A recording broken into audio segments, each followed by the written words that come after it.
আসসালামু আলাইকুম। সিরাজগঞ্জ অনলাইন স্কুলের পক্ষ থেকে সবাইকে শুভেচ্ছা ও স্বাগতম। আমি মোসাম্মদ মমতাজ পারভিন, প্রভাষক রাষ্ট্রবিজ্ঞান বিভাগ, দৌলতপুর ডিগ্রি কলেজ, বেলকুচি, সিরাজগঞ্জ। প্রিয় শিক্ষার্থী, কেমন আছো তোমরা? আশা করি ভালো আছো। আমিও ভালো আছি। প্রিয় শিক্ষার্থী, আমি গত ক্লাসের ধারাবাহিকতায় তোমাদের আজকে উচ্চ মাধ্যমিক পৌরনীতি ও সুশাসন তৃতীয় অধ্যায় থেকে স্বাধীনতা নিয়ে আলোচনা করব। তো প্রিয় শিক্ষার্থী, চলো আমরা জেনে নিচ্ছি আজকে আমরা কোন কোন বিষয় নিয়ে আলোচনা করব। আজকের আলোচনার বিষয় হচ্ছে স্বাধীনতা। আজকের আলোচনার বিষয়টা হচ্ছে স্বাধীনতা।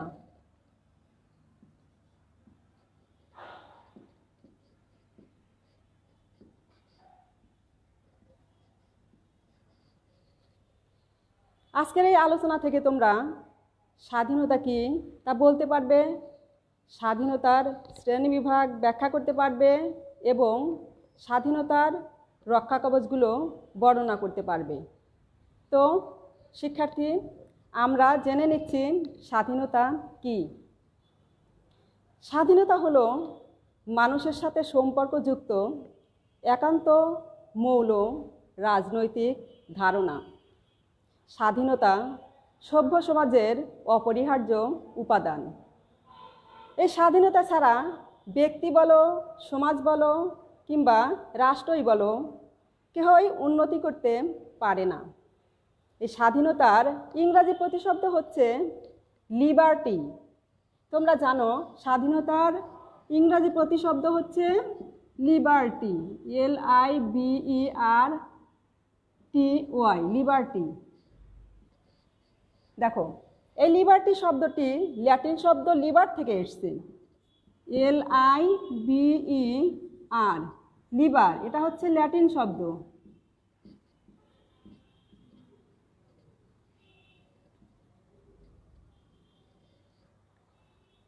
এই যে ল্যাটিন শব্দ লিবার, এই লিবার শব্দের অর্থ হচ্ছে ফ্রি বা মুক্ত। তাহলে দেখো, শব্দগত অর্থে ফ্রি বা মুক্ত হয়ে কোনো কিছু করাই হচ্ছে স্বাধীনতা। আর স্বাধীনতার স্বাভাবিক যে সংজ্ঞা, অর্থাৎ সাধারণ অর্থে স্বাধীনতা বলতে আপন খেয়াল খুশি মতো কোনো কিছু করাকেই বোঝানো হয়। কিন্তু স্বাধীনতার এরূপ ধারণা স্বেচ্ছাচারিতার নামান্তর। কারণ সমাজে এইরূপ স্বাধীনতা থাকলে বিশৃঙ্খলা দেখা দিবে এবং অনিবার্য রূপে সেই সমাজটা হয়ে উঠবে দুর্বিষহ। স্বাধীনতার এরূপ স্বেচ্ছাধীন ক্ষমতা পৌরনীতি বা সুশাসনে কখনোই গ্রহণযোগ্য না। উদাহরণ হিসাবে আমরা বলতে পারি যে কোনো ব্যক্তিকে যখন আমরা অবাধ স্বাধীনতা প্রদান করি, তখন দেখা যাবে যে সেই ব্যক্তির অবাধ স্বাধীনতার কারণে অপর ব্যক্তির স্বাধীনতায় হস্তক্ষেপ হচ্ছে, অর্থাৎ তার স্বাধীনতা সঠিকভাবে সে ভোগ করতে পারবে না। যার জন্য পৌরনীতি এবং সুশাসনে স্বাধীনতা একটা বিশেষ অর্থে ব্যবহৃত হয়। পৌরনীতি এবং সুশাসনে স্বাধীনতা বলতে অন্যের অধিকার বা স্বাধীনতায় হস্তক্ষেপ না করে নিজের কাজ যথাযথভাবে সম্পন্ন করাকেই স্বাধীনতা বলা হয়। অর্থাৎ অন্যের অধিকারে হস্তক্ষেপ না করে নিজের খেয়াল খুশি মতো কোনো কিছু করা বা না করাই হচ্ছে স্বাধীনতা। এই স্বাধীনতার দুটি দিক রয়েছে, একটা হলো ইতিবাচক দিক আর একটা হচ্ছে নেতিবাচক দিক। তাহলে স্বাধীনতাকে আমরা কয়টি দিক থেকে ব্যাখ্যা করতে পারি? দুটি দিক থেকে, নেতিবাচক দিক এবং ইতিবাচক দিক।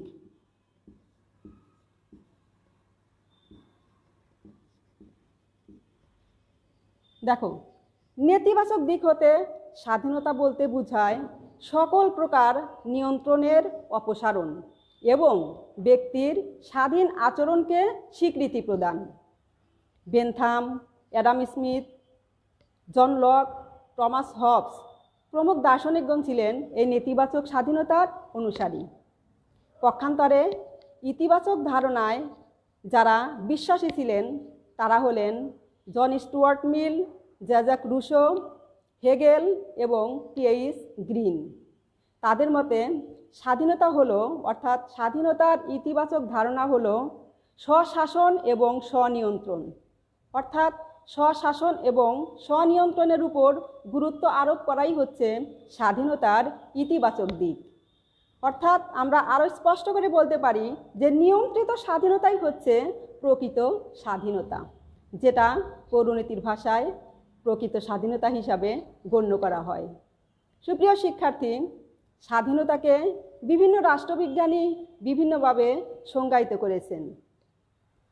হারবার্ট স্পেন্সার উনি বলেছেন, স্বাধীনতা বলতে ইচ্ছামতো কাজ করাকে বোঝায় যদি উক্ত কাজ দ্বারা অপরের অধিকার কিংবা স্বাধীনতা উপভোগে বাধার সৃষ্টি না হয়। অধ্যাপক টি.এইচ. গ্রিন তিনি বলেন, স্বাধীনতা বলতে ইচ্ছামতো অধ্যাপক টি.এইচ. গ্রিন বলেন, স্বাধীনতা বলতে যথাযথভাবে কাজ করাকে বোঝায় যদি ওই কাজ দ্বারা অপরের স্বাধীনতা উপভোগে বাধার সৃষ্টি না হয়।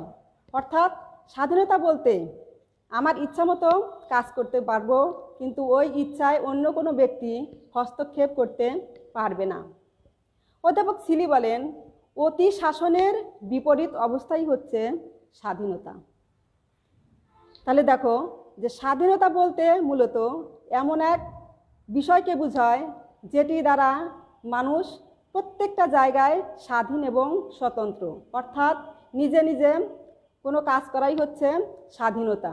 কিন্তু খেয়াল রাখতে হবে যে অপরের স্বাধীনতা উপভোগে যাতে বাধার সৃষ্টি না হয়। তাহলে আমরা কি বলতে পারি যে অন্যের অধিকারে কিংবা অন্যের স্বাধীনতায় হস্তক্ষেপ না করে নিজের কাজ এবং নিজের খেয়াল খুশি মতো চলার নামই হচ্ছে স্বাধীনতা। স্বাধীনতার বিভিন্ন শ্রেণী বিভাগ রয়েছে, সেগুলো আমরা এখন আলোচনা করব।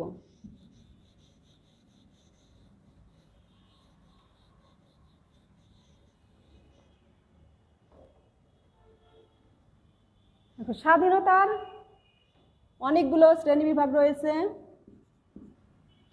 ব্যক্তিগত স্বাধীনতা,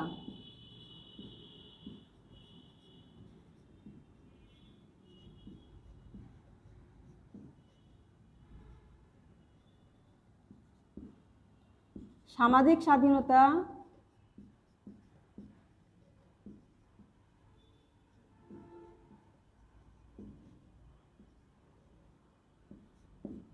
রাজনৈতিক স্বাধীনতা,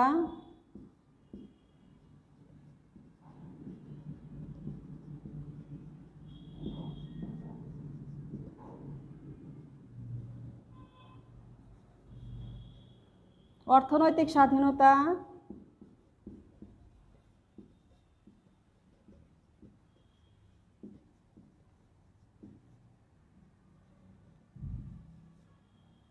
জাতীয় স্বাধীনতা, জাতীয় স্বাধীনতা, প্রাকৃতিক স্বাধীনতা,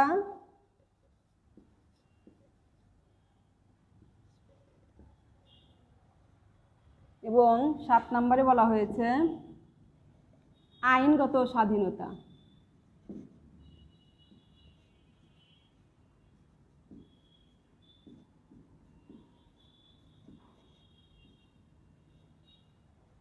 প্রিয় শিক্ষার্থী, তাহলে স্বাধীনতাকে আমরা 7টি ভাগে ভাগ করতে পারি। সেগুলো হলো ব্যক্তিগত স্বাধীনতা, সামাজিক স্বাধীনতা, রাজনৈতিক স্বাধীনতা, অর্থনৈতিক স্বাধীনতা, প্রাকৃতিক স্বাধীনতা, জাতীয় স্বাধীনতা এবং আইনগত স্বাধীনতা। তাহলে দেখো ব্যক্তিগত স্বাধীনতাটা কি? ব্যক্তিগত স্বাধীনতা বলতে সেই স্বাধীনতাকেই বোঝানো হয় যা ব্যক্তির স্বাভাবিক আচরণ এবং কার্যাবলীকে প্রভাবিত করে। ব্যক্তির নিজস্ব চিন্তা ও চেতনার স্বাধীনতা, ধর্ম পালনের স্বাধীনতা, চলাফেরার স্বাধীনতা, এগুলোই হচ্ছে ব্যক্তিগত স্বাধীনতা। 2 নম্বরে বলা হয়েছে সামাজিক স্বাধীনতা। সভ্য সমাজের সদস্য হিসাবে মানুষ সমাজের যে সকল স্বাধীনতা ভোগ করে থাকে সেটি হচ্ছে সামাজিক স্বাধীনতা। যেমন শিক্ষা লাভের স্বাধীনতা, সম্পত্তির স্বাধীনতা এবং চলাফেরার স্বাধীনতা। রাজনৈতিক স্বাধীনতা। রাজনৈতিক স্বাধীনতা বলতে রাষ্ট্রীয় কার্যে অংশগ্রহণ করার জন্য আমরা যে সকল স্বাধীনতা ভোগ করে থাকি সেটাই হচ্ছে রাজনৈতিক স্বাধীনতা। যেমন ভোট প্রদানের স্বাধীনতা, নির্বাচিত হওয়ার স্বাধীনতা এবং যোগ্যতা অনুযায়ী সরকারি চাকরি লাভের স্বাধীনতা। অর্থনৈতিক স্বাধীনতা। অর্থনৈতিক ক্ষেত্রে স্বাধীন থাকার নামই হচ্ছে অর্থনৈতিক স্বাধীনতা। অধ্যাপক লাস্কি বলেন, দৈনন্দিন রুজি রোজগারের যুক্তিসঙ্গত চিন্তাধারা এবং সুযোগ থাকার, অর্থাৎ দৈনন্দিন রুজি রোজগারের যুক্তিসঙ্গত নিরাপত্তা এবং সুযোগ থাকার নামই হচ্ছে অর্থনৈতিক স্বাধীনতা। ক্ষুধা, দারিদ্র্য, বেকারত্ব এগুলোর হাত থেকে মুক্ত থাকার নামও অর্থনৈতিক স্বাধীনতা। অন্ন, বস্ত্র এবং বাসস্থানের ব্যবস্থাই হচ্ছে অর্থনৈতিক স্বাধীনতার মূল ভিত্তি। এই অর্থনৈতিক স্বাধীনতা ছাড়া রাজনৈতিক স্বাধীনতা উপভোগ করা যায় না। আসছি জাতীয় স্বাধীনতার আলোচনা নিয়ে। জাতীয় স্বাধীনতা ব্যক্তির সকল স্বাধীনতার মূল ভিত্তি। জাতি বা দেশ পরাধীন থাকলে কখনোই জনগণ আইনগত স্বাধীনতা ভোগ করতে পারে না। জাতীয় স্বাধীনতা বলতে বহিঃশত্রুর নিয়ন্ত্রণ থেকে মুক্ত থাকাকেও বোঝানো হয়। প্রাকৃতিক স্বাধীনতা। মানব সভ্যতার সেই শুরু থেকে যখন সমাজে কোনো আইন ছিল না, অর্থাৎ সামাজিক কোনো আইন ছিল না, সেই সময় মানুষ প্রকৃতির রাজ্যের যে অবাধ স্বাধীনতা ভোগ করত সেই স্বাধীনতাকেই মূলত প্রাকৃতিক স্বাধীনতা হিসাবে অভিহিত করা হয়। 7 নম্বরে বলা হয়েছে আইনগত স্বাধীনতা। রাষ্ট্র কর্তৃক স্বীকৃত, অনুমোদিত এবং সংরক্ষিত স্বাধীনতাই হচ্ছে আইনগত স্বাধীনতা। কোনো জরুরি অবস্থা ছাড়াই রাষ্ট্র এই সকল অধিকারগুলোকে সংরক্ষণ করে থাকে। যেমন বাংলাদেশ সরকার কর্তৃক মৌলিক অধিকারগুলো সংরক্ষিত আছে। এটা কোনো কারণ ছাড়াই, অর্থাৎ জরুরি অবস্থা ছাড়াই মূলত সংবিধান তৈরির সাথে সাথেই মানুষের এই মৌলিক অধিকারগুলো কিন্তু লিপিবদ্ধ করা আছে। এটা হচ্ছে আইনগত স্বাধীনতার একটা অংশ। প্রিয় শিক্ষার্থী, এখন আমরা আলোচনা করব স্বাধীনতার রক্ষা কবচ।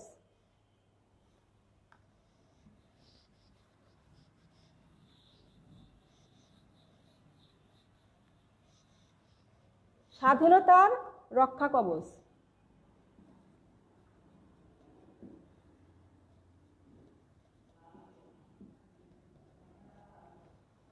দেখো, স্বাধীনতা আসলে একটা অমূল্য সম্পদ বা বিষয়। ব্যক্তি, সমাজ এবং রাষ্ট্র প্রত্যেকটা জীবনেই স্বাধীনতার গুরুত্ব অপরিসীম। এই স্বাধীনতা ছাড়া কেহই আসলে সঠিকভাবে বেড়ে উঠতে পারে না বা তার জীবনের উন্নতি সাধন করতে পারে না। স্বাধীনতা রক্ষার যে উপায় বা কৌশল সেটাই হচ্ছে স্বাধীনতার রক্ষা কবচ। তো স্বাধীনতার রক্ষা কবচগুলো এখন কি কি সেটা আমরা জেনে নিচ্ছি। দেখো, গণতন্ত্র।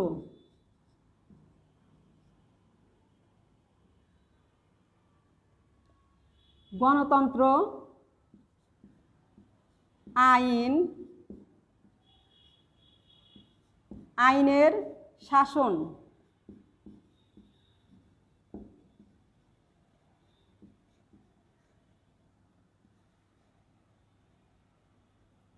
স্বাধীন ও নিরপেক্ষ বিচার বিভাগ,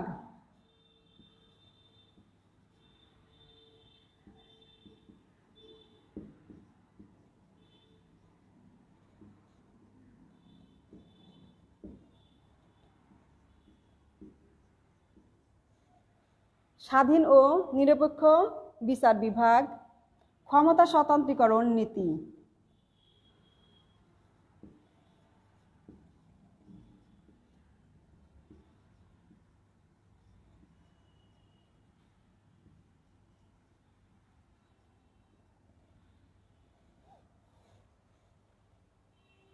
আমরা আগে এগুলো আলোচনা করে নিচ্ছি পর্যায়ক্রমে, পরবর্তী আলোচনায় আসছি। তাহলে প্রিয় শিক্ষার্থী, স্বাধীনতার প্রথম রক্ষাকবচ হচ্ছে আইন, স্বাধীনতার প্রথম রক্ষাকবচ হচ্ছে গণতন্ত্র। গণতন্ত্র স্বাধীনতার প্রথম এবং প্রধান রক্ষাকবচ। গণতন্ত্রের অর্থ হচ্ছে জনগণই সকল ক্ষমতার উৎস। গণতান্ত্রিক শাসন ব্যবস্থায় জনগণের দ্বারা শাসনকার্য পরিচালিত হয়, যার ফলে ব্যক্তি স্বৈরাচারী হয়ে উঠতে পারে না এবং নাগরিকদের ব্যক্তি স্বাধীনতার সেখানে স্বীকৃতি পায়। যেখানে নাগরিকদের ব্যক্তি স্বাধীনতা থাকবে, মূলত সেখানে আসলে স্বাধীনতা বিঘ্নিত হওয়ার কোনো প্রশ্ন ওঠে না বা দেখা যায় না। তাহলে আমরা বলতে পারি যে গণতন্ত্র স্বাধীনতার রক্ষাকবচ। আমরা দ্বিতীয় রক্ষাকবচ হিসাবে আলোচনা করতে পারি আইনকে নিয়ে। আইন স্বাধীনতার আর একটি রক্ষাকবচ। আইন স্বাধীনতাকে প্রসারিত করে। আইন সমাজের শান্তি শৃঙ্খলা প্রতিষ্ঠা করে এবং স্বাধীনতাকে রক্ষা করে। আর এর জন্যই জন লক বলেছেন, যেখানে আইন নেই সেখানে আসলে স্বাধীনতা থাকতে পারে না। আইনের উপস্থিতি স্বাধীনতাকে প্রসারিত করে এবং দীর্ঘস্থায়ী করে। এজন্যই আইন স্বাধীনতার একটা গুরুত্বপূর্ণ রক্ষাকবচ। আইনের অনুশাসন। আইনের অনুশাসনের অর্থ হচ্ছে আইনের দৃষ্টিতে সমতা। আইনের দৃষ্টিতে সমতা থাকলে কোনো ব্যক্তি আর স্বৈরাচারী শাসকের দ্বারা প্রতারিত হতে পারে না। কারণ এখানে উঁচু নিচু, ধনী গরিব, সাদা কালো সবার উপরই আইন সমানভাবে প্রযোজ্য। কাজেই কোনো ব্যক্তি এখানে প্রতারিত হতে পারে না বা তার স্বাধীনতা বিঘ্নিত হয় না। যার জন্য আইনের শাসন সমাজে প্রচলিত থাকলে স্বাধীনতা আপনা আপনিই রক্ষা পাবে। স্বাধীন এবং নিরপেক্ষ বিচার বিভাগ। নিরপেক্ষ এবং স্বাধীন বিচার বিভাগ স্বাধীনতার রক্ষাকবচ।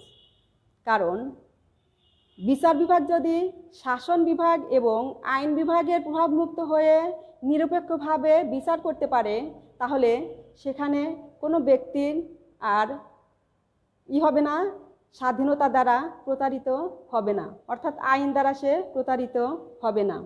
প্রত্যেকটা ব্যক্তি আইনের সমান আশ্রয় লাভ করবে।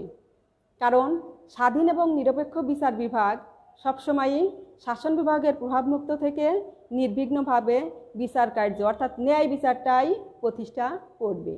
আর ন্যায় বিচার প্রতিষ্ঠিত হলেই দেশের স্বাধীনতা রক্ষা পাবে। ক্ষমতা স্বতন্ত্রীকরণ নীতি।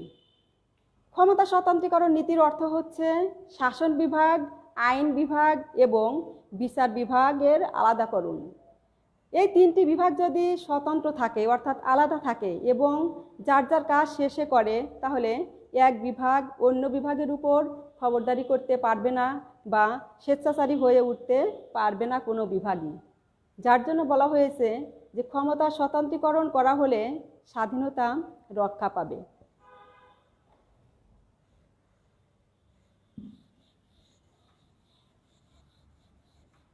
দেখো 6 নম্বরে বলা হয়েছে সংবিধানে মৌলিক অধিকারের অন্তর্ভুক্তি। সংবিধানে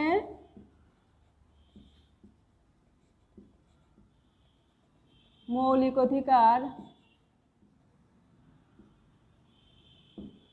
অন্তর্ভুক্তি।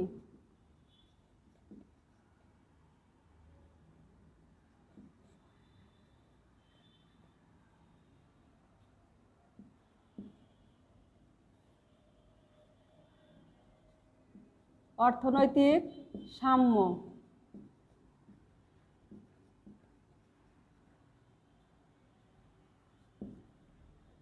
দায়িত্বশীল শাসন ব্যবস্থা,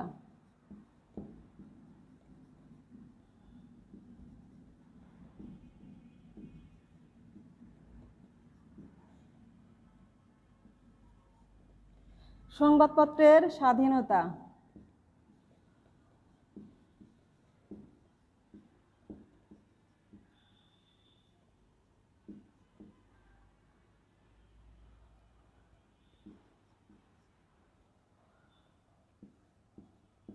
প্রত্যক্ষ গণতান্ত্রিক পদ্ধতির প্রয়োগ,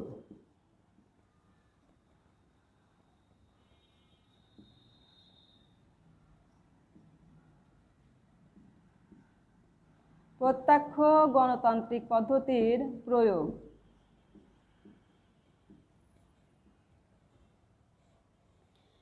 প্রিয় শিক্ষার্থী, তাহলে দেখো স্বাধীনতার পরবর্তী রক্ষা কবচ হচ্ছে সংবিধানে মৌলিক অধিকার অন্তর্ভুক্তি। সংবিধানে যদি নাগরিকদের মৌলিক অধিকার সন্নিবেশিত থাকে তাহলে নাগরিকগণ তাদের অধিকার সম্পর্কে সচেতন হবে, আর সরকার কোনো নাগরিকের অধিকারকে নস্যাৎ করতে পারবে না, কিংবা কোনো কারণে যদি নাগরিকের মৌলিক অধিকার ভঙ্গ করা হয় তাহলে নাগরিকরা আদালতের শরণাপ্রার্থী হতে পারবে। এভাবে এভাবে মৌলিক অধিকার যদি সংবিধানে লিপিবদ্ধ থাকে তাহলে জনগণের স্বাধীনতা রক্ষা পাবে। অর্থনৈতিক সাম্য, অর্থনৈতিক সাম্য অর্থনৈতিক স্বাধীনতার মূল ভিত্তি বা রক্ষা কবচ। কারণ যোগ্যতা অনুযায়ী প্রত্যেক ব্যক্তি যদি তার কাজ পায় তাহলে কেহই আর রাষ্ট্রের মধ্যে কোনো বিশৃঙ্খলা সৃষ্টি করতে পারবে না এবং দেশের স্বাধীনতা এবং সম্প্রীতি বজায় থাকবে। দায়িত্বশীল শাসন ব্যবস্থা। দেখো, দায়িত্বশীল শাসন ব্যবস্থা এমনই একটা বিষয় যেখানে শাসন বিভাগ তার কাজের জন্য আইনসভার কাছে দায়ী থাকে। আর শাসন বিভাগ তার কাজের জন্য দায়ী থাকলে সে কখনোই আর স্বেচ্ছাচারী হয়ে উঠতে পারে না। আর যখনই সরকার বা রাষ্ট্র স্বেচ্ছাচারী হবে না তখন দেশের মধ্যে স্বাধীনতাও কখনোই বিঘ্নিত হবে না। সংবাদপত্রের স্বাধীনতা। সংবাদপত্রের স্বাধীনতার আরেকটি রক্ষা কবচ। সংবাদপত্র যদি স্বাধীন এবং নিরপেক্ষ হয় তাহলে জনগণ তাদের নিজস্ব মতামত ব্যক্ত করতে পারবে এবং এখানে দেশের স্বাধীনতাও রক্ষা পাবে। প্রত্যক্ষ গণতান্ত্রিক পদ্ধতির প্রয়োগ। প্রত্যক্ষ গণতান্ত্রিক পদ্ধতি প্রয়োগের মাধ্যমেও জনগণের স্বাধীনতা রক্ষা করা যায়, যেমন গণভোট, পদচ্যুতি ইত্যাদি। এইগুলোর মাধ্যমে নাগরিকগণ তাদের অধিকার সম্পর্কে সচেতন হবে এবং রাষ্ট্র আর স্বেচ্ছাচারী না হয়ে জনগণের কল্যাণের দিকে খেয়াল রাখবে এবং রাষ্ট্রের শাসন কার্য সেভাবে পরিচালিত হবে আর দেশের স্বাধীনতাও ভঙ্গ হবে না। প্রিয় শিক্ষার্থী, আমরা দেখো আর একটা কয়েকটা আমাদের বাকি আছে আলোচনার।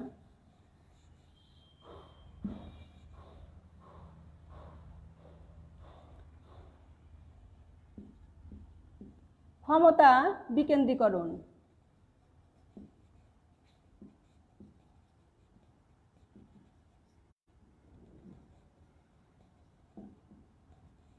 ক্ষমতা বিকেন্দ্রীকরণ।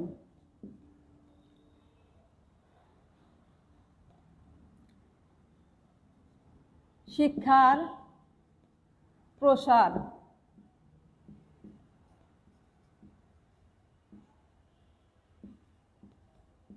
নাগরিক সচেতনতা।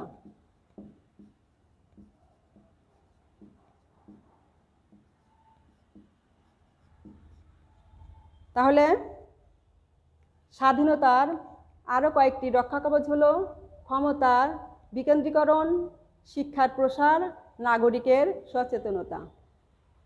ক্ষমতা বিকেন্দ্রীকরণ। ক্ষমতা বিকেন্দ্রীকরণের মাধ্যমেও দেশের স্বাধীনতা রক্ষা করা সম্ভব। ক্ষমতা বিকেন্দ্রীকরণের অর্থ হচ্ছে কেন্দ্রীয় ক্ষমতা বিকেন্দ্রীকরণের অর্থ হচ্ছে স্তরে স্তরে ক্ষমতার বিন্যাস, অর্থাৎ তৃণমূল পর্যায়ে ক্ষমতাকে পৌঁছে দেওয়া।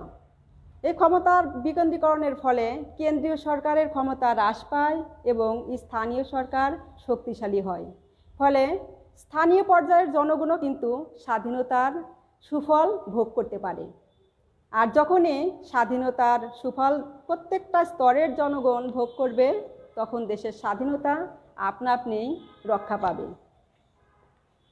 শিক্ষার প্রসার। শিক্ষার প্রসারের মাধ্যমেও রাষ্ট্রের স্বাধীনতা বা ব্যক্তি স্বাধীনতা রক্ষা করা সম্ভব।